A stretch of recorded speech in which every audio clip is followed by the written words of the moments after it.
नमस्कार, जय सिया राम।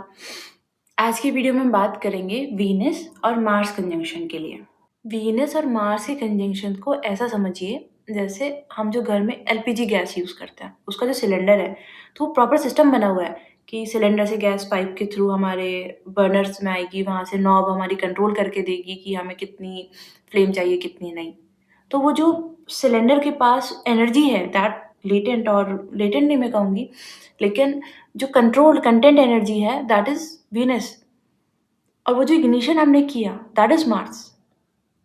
अब आप समझिए कि ये सिस्टम बना है प्रॉपर, तो हम प्रॉपर सिस्टम के अकॉर्डिंग फिर खाना बना सकते हैं। लेकिन अगर गलती से हमने उस सिलेंडर को ही आग दिखाई, तो वो बर्स्ट हो जाएगा और वो जो ब्लास्ट होगा वो सिर्फ़ सिलेंडर नहीं जाएगा, आस-पास की चीज़ें भी जाएँगी। ऐसे ही मार्स और वीनस वो लेटेंट एनर्जी है, रिसोर्सेज़ हैं, बहुत बहुत पावरफुल एनर्जी को होल्ड करता है और मार्स वो इग्निशन है जो वीनस की उस एनर्जी को इग्नाइट करेगा। अगर मार्स कंट्रोल नहीं कर सकता, वो सिस्टम नहीं बना हुआ है, कोई कंट्रोलिंग चैनल नहीं है जिससे वो एनर्जी जो आई वो कंट्रोल हो जाएगी, तो फिर ब्लास्ट होगा, फिर खाना नहीं बनेगा।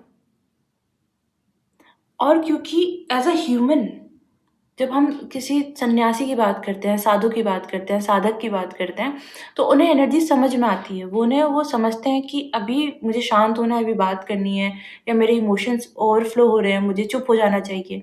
उन्हें वो इमोशंस कंट्रोल करने आते हैं। लेकिन हम नॉर्मल ह्यूमन हम डे टू डे इंटरैक्ट करते हैं ऑफ़िस में, घर में। हमारा जो अवेयरनेस है हमारे इमोशंस को रीड करने की, वो उतनी नहीं है। इसलिए हम रिएक्ट करते हैं, हम रिस्पॉन्ड नहीं करते। अगर हमें गुस्सा आया तो हमने तुरंत बता दिया, हमने उसके लिए सोचा-समझा नहीं, सोचा नहीं कि अगर मैंने ये बात बोल दी तो क्या होगा? फिर वो मार्स और वीनस ऐसा हो गया कि आपने सिलेंडर को ही आग लगा दी। फिर वो ब्लास्ट होगा, लेकिन प्रॉपर चैनल से बन के आएगा, तो जो खाना बना वो इंसान खुद भी खाएगा और दूसरों को भी वो सर्व करेगा। इसलिए मार्स और वीनस कंजंक्शन वाले फिलैंथ्रोपिस्ट भी होते हैं, दूसरों की हेल्प भी करते हैं। लेकिन अगर 2 ऐसी एनर्जीज़ को साथ में रख देंगे जहाँ इग्निशन होगा ही, तो फिर ये भी ज़रूरी है कि कोई ऐसा प्लैनेट देखें, जो उनकी एनर्जी को कंट्रोल कर पाए। वो कहाँ से आएगा? जुपिटर से गाइडेंस आएगी। लग्न लॉर्ड होगा। लग्न लॉर्ड अपना हार्म तो नहीं करेगा। कोई भी व्यक्ति अपना हार्म बिल्कुल नहीं करेगा। फिर साथ में अवेयरनेस के साथ। तब ये एनर्जी एक अच्छा रिज़ल्ट देगी। मैंने अपनी पिछले कुछ वीडियोज़ में वीनस के बारे में काफ़ी बात की है और मैंने ये समझाने की कोशिश की है कि वीनस को सिर्फ़ लग्ज़री से ना देखा जाए, सिर्फ़ एन्जॉयमेंट से ना देखा जाए, प्लेज़र से ना देखा जाए, उसको एक इम्पॉर्टेंट प्लैनेट जो आपकी लाइफ़ में गोल डिसाइड करने में, उनको अचीव कराने में, आपकी पास्ट लाइफ़ मेमोरीज़ जो आप ब्रिंग करके लाए हैं और जिनको आप इस जन्म में भी इस्तेमाल करेंगे, उसमें भी देखें। आपकी साधना, आपकी डिटर्मिनेशन है वीनस और किस प्रकार से वीनस अलग-अलग हाउसेज़ में जब बैठा है, तो वो अफ़ेक्ट करता है। वीनस का अगर सैटर्न या केतु से कंजंक्शन है, तो वो प्रॉब्लमैटिक है तो क्यों है फिर? क्यों आपका वीनस प्रॉब्लम्स देता है जब वो सैटर्न या केतु के साथ बैठ गया है? आज हम और एक कंजंक्शन की बात करेंगे वीनस के व्हिच इज़ जो वो मार्स के साथ बनाता है। पहले दोनों प्लैनेट को समझते हैं, दोनों प्लैनेट की एनर्जी को समझते हैं और फिर उस कंजंक्शन के डीपर मीनिंग को समझेंगे। प्रेडिक्शंस ज़्यादा डिफ़र नहीं करती हैं। अगर मैं आपको बताऊँ कि मार्स और वीनस का कंजंक्शन इन शॉर्ट लाइफ़ में क्या देगा, तो वो मैं भी बता सकती हूँ, कोई और भी आपको समझा सकता है। आप खुद हमारे शास्त्रों से समझ सकते हैं उस बात को। लेकिन जब उसको इम्प्लाई करने की बात आती है, लाइफ़ में इम्प्लीकेशंस आते हैं उसके, हम उसको जीते हैं उस कंजंक्शन को, वो किसी भी तरीके से एक्टिवेट हो रहा है, तो जब हम उसको जीते हैं, तब हमें समझना पड़ता है कि ये इम्पैक्ट कैसे डाल रहा है। पहले वो हमारे मन पे, हमारे सबकॉन्शियस, अनकॉन्शियस से आता हुआ हमारे मन पे इम्पैक्ट डालेगा, फिर हमारी फिज़िकल वर्ल्ड में चीज़ें चेंज होंगी। जैसे हमारे भाव हैं, जैसे हमारा मन है, जैसे हमारे इंटरनल वर्ल्ड है, वही प्रोजेक्शन वो आउटसाइड देता है। ये प्लैनेट्स के कंजंक्शन काम करते हैं। सेकंड मैं इस बात को भी क्लियर करना चाहती हूँ कि सारे हमारे चार्ट में बहुत सारे योग बनते हैं, क्योंकि प्लैनेट अकेला योग नहीं बनाता है, जब वो किसी न किसी प्रकार से कंजंक्शन में तो किसी के साथ होगा ही।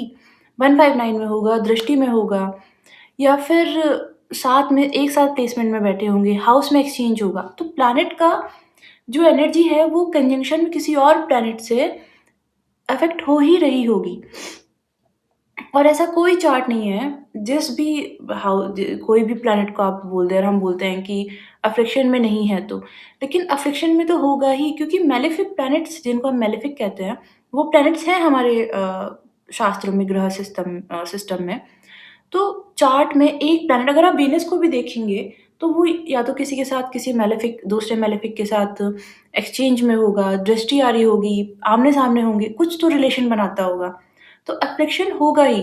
इसलिए जब हम बात करेंगे रिज़ल्ट्स की, तो वो प्योरली बेस्ट केस सिनेरियो सोच के हो सकता है कि हम दूसरे अफ़्लिक्शंस को कंसिडर नहीं कर रहे और एक सिंगल पॉइंटेड व्यू लेके उसको कंसिडर करके आंसर दे रहे हैं।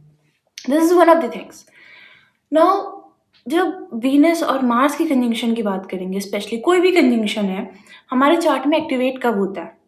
जब तक प्लैनेट की हाउस की दशा नहीं आएगी, ट्रांज़िट नहीं होगा, तब तक वो कंजंक्शन एक्टिवेट नहीं होगा। कितना भी अच्छा हो, कितना भी बुरा हो, जो टाइम पीरियड आपकी दशा ट्रांज़िट, बड़े प्लैनेट का ट्रांज़िट, जुपिटर और सैटर्न, और फिर आप राहु को भी कंसिडर कर सकते हैं। ये प्लैनेट के ट्रांज़िट जब तक उस कंजंक्शन को एक्टिवेट नहीं कर रहे हैं, आपकी दशा नहीं आई है, वो एक्टिवेशन हुआ ही नहीं है। कितना भी अच्छा कंजंक्शन हो आपके कितना भी अच्छा योग हो आपके चार्ट में, वो वैसे रिज़ल्ट नहीं देगा।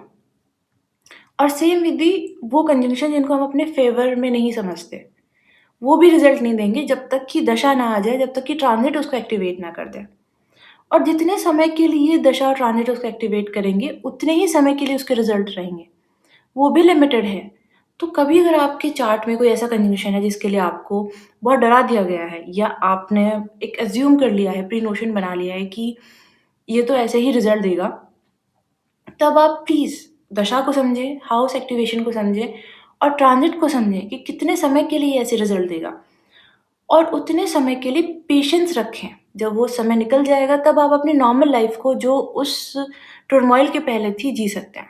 वो फिर बाकी की चीज़ें बताएँगी। लेकिन एक ओवरव्यू मैं आपको दे रही हूँ कि कोई भी कंजंक्शन बिना दशा और ट्रांज़िट के एक्टिवेशन के काम नहीं करेगा। Now comes with the Venus and Mars. Mars ना, देखिए हमारा काल पुरुष का जो चार्ट है, उसमें फर्स्ट हाउस जो है वो एरीज़, अगर हम एरीज़ काल पुरुष चार्ट की बात करते हैं, तो फर्स्ट हाउस एरीज़ का आता है। फर्स्ट हाउस वो है जब हमारी अ, डिज़ायर होके, मतलब किसी ने हम ईश्वर की बात करें, तो हम ईश्वर की डिज़ायर की मैनिफेस्टेशन है एज़ अ ह्यूमन। जब उन्होंने बनाया इंसान, तो वो फर्स्ट हाउस है। हम वो शरीर लेके आए फर्स्ट हाउस में, और बॉडी पार्ट्स में देखें तो वो हमारा हेड दिखाता है। फर्स्ट हाउस आता है एरीज़ का, मंगल आपके मार्स को सॉरी मंगल आपके हेड को दिखाता है। ऐसे ही जब आप 7th हाउस में आते हैं, तो वो 7th हाउस है वीनस का। 7th हाउस है आपका शक्ति स्थान, आपकी पार्टनरशिप। इसलिए जब अगर कंजंक्शन नहीं भी है, किसी के चार्ट में विज़िबल कंजंक्शन नहीं है, तभी भी मार्स और वीनस को इस तरीके से प्लेस किया गया है कि वो एक-दूसरे के एक्सेस पे ही आते हैं, कालपुरुष चार्ट में।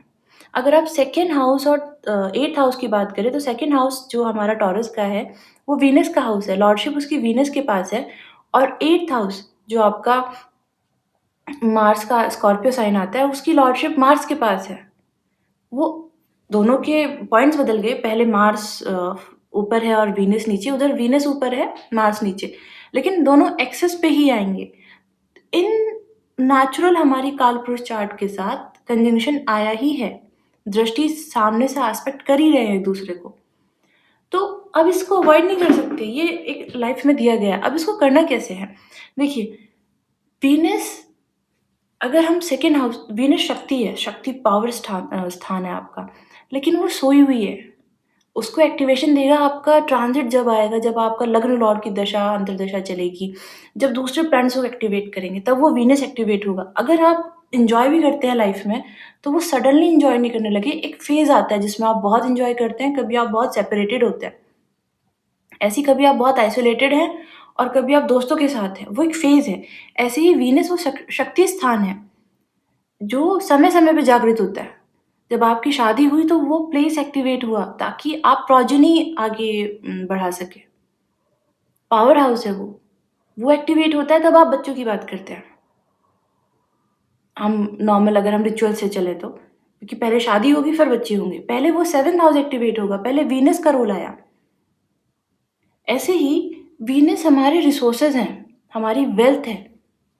अब आप समझिए कोई वेल्थ हमारी सिर्फ़ पैसा नहीं है, किसी के लिए उसकी फैमिली उसका सब कुछ है। किसी के लिए उसकी हेल्थ ही उसका सब कुछ है। वो इतने क्राइसिस में है कि अब वो उसकी हेल्थ ठीक हो जाए तो नॉर्मल चीज़ें ठीक हो जाएँगी।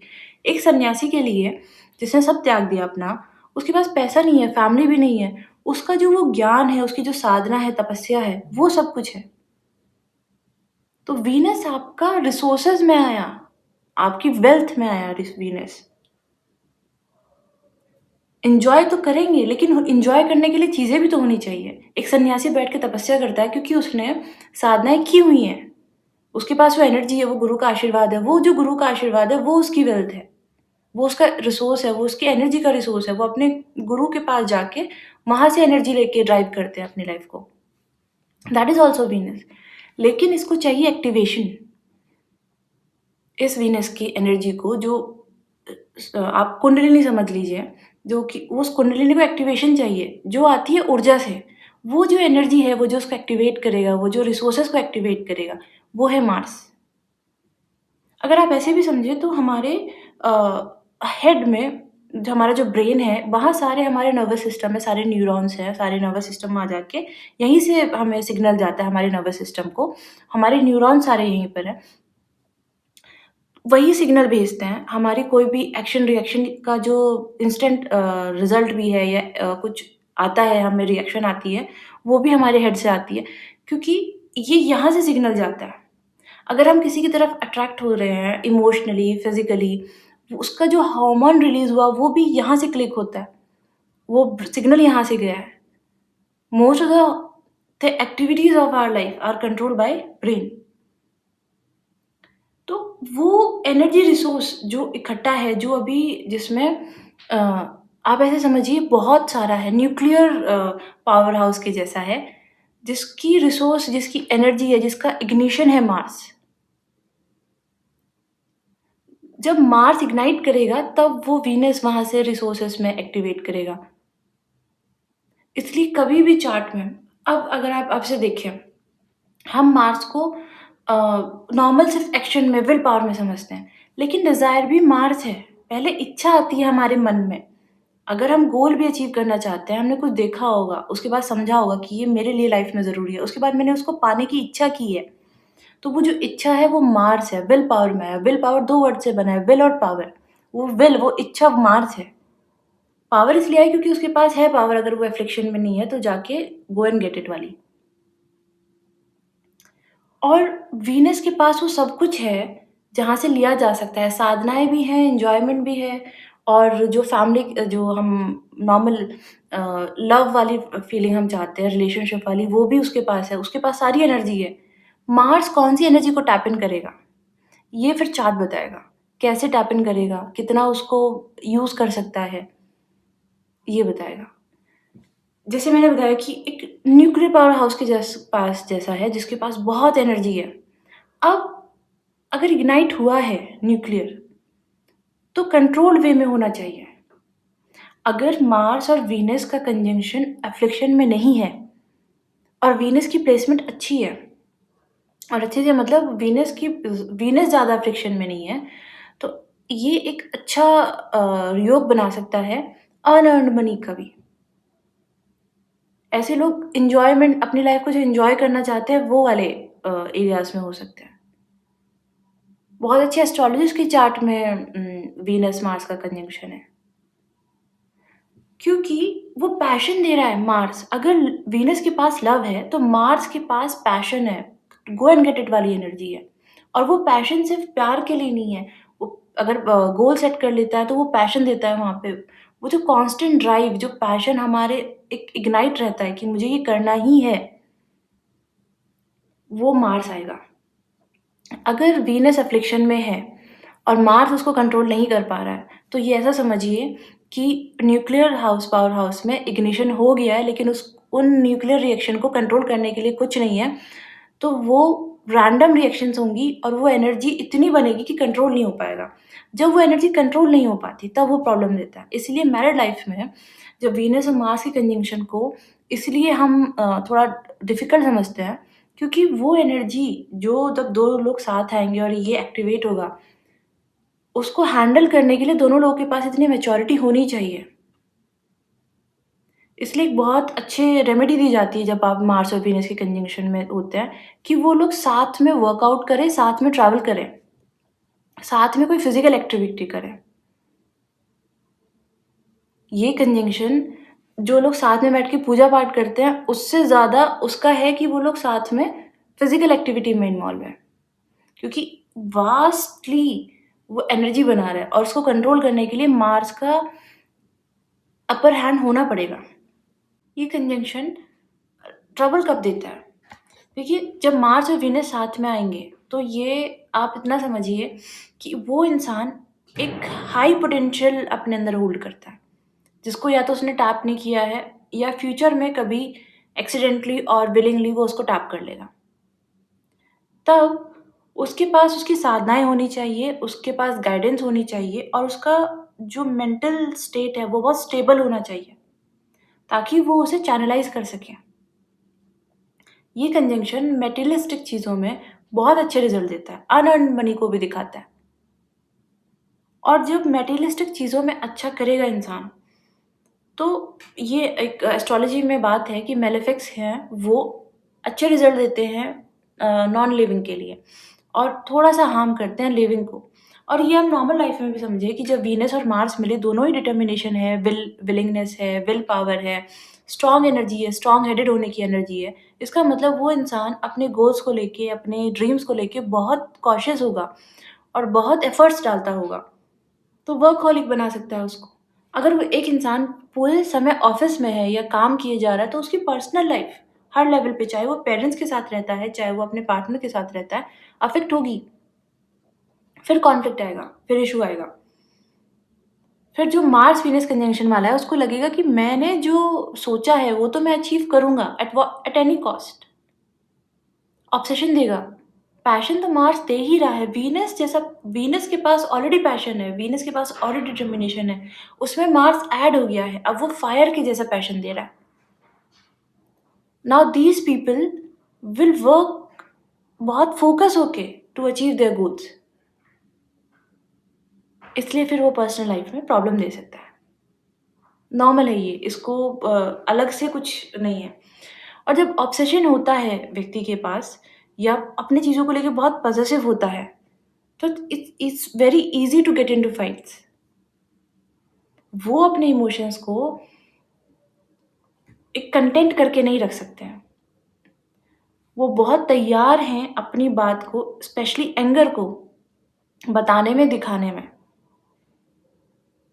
इसलिए जब ये कंजंक्शन आता है 7th हाउस में, 8th हाउस में, 2nd हाउस में, तो ये रिज़ल्ट देता है बहुत स्ट्रॉन्ग।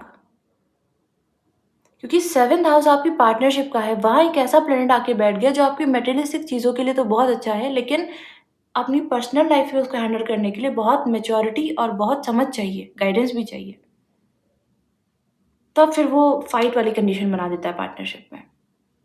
8th हाउस में कंजंक्शन बनता है, व्यक्ति नहीं कर रहा है, अगर साधनाएँ नहीं कर रहा है, कोई गुरु के सानिध्य में नहीं है, तब मार्स की एनर्जी बहुत प्रोमिनेंट है उसके लिए। वीनस तो ऐसे ही वहाँ जाके संजीवनी विद्या के लिए साधना के लिए तैयार है 8th हाउस में बैठ के।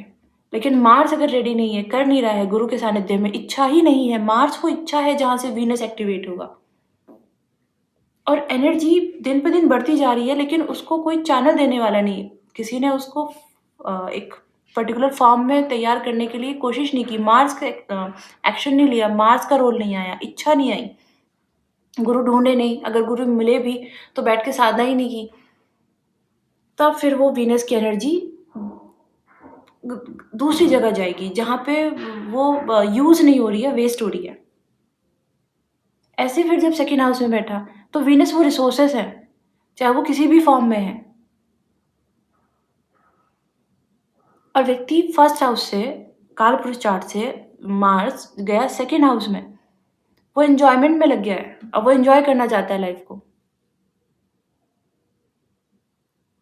वो रिसोर्सेज़ को जितना हो सके, उतना अपने फ़ायदे के लिए यूज़ कर रहा है और उसको मिल भी रहे हैं, ऐसा नहीं है उसको मिल नहीं रहे हैं, लेकिन जो उसको मिल रहा है, वो ये नहीं समझ पा रहा कि वो बेटरमेंट ऑफ द फ्यूचर या सोसाइटी के लिए कर सकता है। वीनस और मार्स का कंजंक्शन तब ज़्यादा प्रॉब्लम में है जब ये मून और राहु जैसे मैलेफिक्स है, क्योंकि मून जो है ब्लेम है, चीटिंग है। मून अ, वो ब्लेम है या स्कैंडल है जो आपको अपनी लाइफ़ में नहीं चाहिएगा लेकिन मिल जाता है। अगर ये आपके लग्न लॉर्ड को अफ़्लिक्ट कर रहा है या आपकी वीनस को अफ़्लिक्ट कर रहा है, तब। तो उस कंडीशन में आपको अगर ये मून और राहु से अफ़्लिक्ट हो गया ये कंजंक्शन तो प्रॉब्लमैटिक है, फिर ये प्रॉब्लम देगा। फिर वो जो पैसे आप कमा रहे हैं, वो रुकेंगे भी नहीं किसी आप इन्वॉल्व क्योंकि वीनस और मार्स का जब बना तो पैशन दिया, ये सेक्सुअल ड्राइव भी दिया। फिर आपके इन्वॉल्वमेंट होंगे बाहर। अगर आपकी पर्सनल लाइफ़ अच्छी नहीं चल रही है, तो आप अगर बाहर इन्वॉल्व हैं, तो फिर वहाँ से चीटिंग आएगी, ब्लेम्स आएँगे, स्कैंडल्स होंगे, फ्रॉड होगा आपके साथ। सेम विद राहु, अगर राहु का अफ़्लिक्शन आ जाता है मार्स और वीनस पे, तो हाई चांसेस है कि व्यक्ति एक्स्ट्रा मैरिटल में या एक साथ मल्टीपल रिलेशंस में इन्वॉल्व हो जाए और फिर वो उसके इम्प्लिकेशंस देखे आगे। दोनों प्लैनेट बहुत एनर्जी होल्ड करते हैं। दोनों का फ़र्क सिर्फ़ ये है कि वीनस की जो एनर्जी है वो लेटेंट है, वो सोई नहीं है और मार्स हमेशा एक्टिव है। तो वीनस को वो मार्स चाहिए जो उसको इग्नाइट करेगा। 2 बातें आई, एक इग्नाइट करे, सेकंड वो जो एनर्जी अब बन रही है वीनस के पास, उसको चैनल किया जाना चाहिए। फिर वहाँ गुरु की गाइडेंस लगेगी जुपिटर की। अगर जुपिटर इस कंजंक्शन को देख लेता है, तो वो चैनल करा देगा उस एनर्जी को। कैसे भी आप फिर ये कंजंक्शन जो है वीनस और मार्स का, ये लोगों की भलाई में भी काम आता है। जो लोग फिलैंथ्रोपिस्ट होते हैं, बिना जाने दूसरों की मदद कर देते हैं, बिना सोचे, ये वहाँ भी आता है काम। तो वो जब जुपिटर देखेगा वीनस और मार्स को तब होगा। वहीं राहु ने देख लिया, मून ने देख लिया, तो बंदा सेल्फिश भी हो जाएगा और जो चीज़ें नॉर्म सोसाइटी के नॉर्म से या मॉरल लेवल्स पे नहीं की जानी चाहिए, उनमें इन्वॉल्व होगा और फिर उसके इम्प्लिकेशंस फेस करेगा। और वो ब्लेम किसको करेगा कि मेरे चार्ट में तो वीनस और मार्स का कंजंक्शन है, इसलिए मेरे साथ ये चीटिंग हुई। नहीं, आपने वो जो अफ़्लिक्शन आ रहा था मून या राहु का, उसको अपने कंजंक्शन को अफ़्लिक्ट करने दिया, तब बात आई। शुरू हमेशा मार्स से होगा, डिज़ायर, इग्निशन, हर बात की, हर इच्छा, क्रिएशन, वो मार्स है। आई होप आपको समझ आया होगा कि जब वीनस और मार्स की हम बात करेंगे तो उस चार्ट को हमें देखना कैसे है।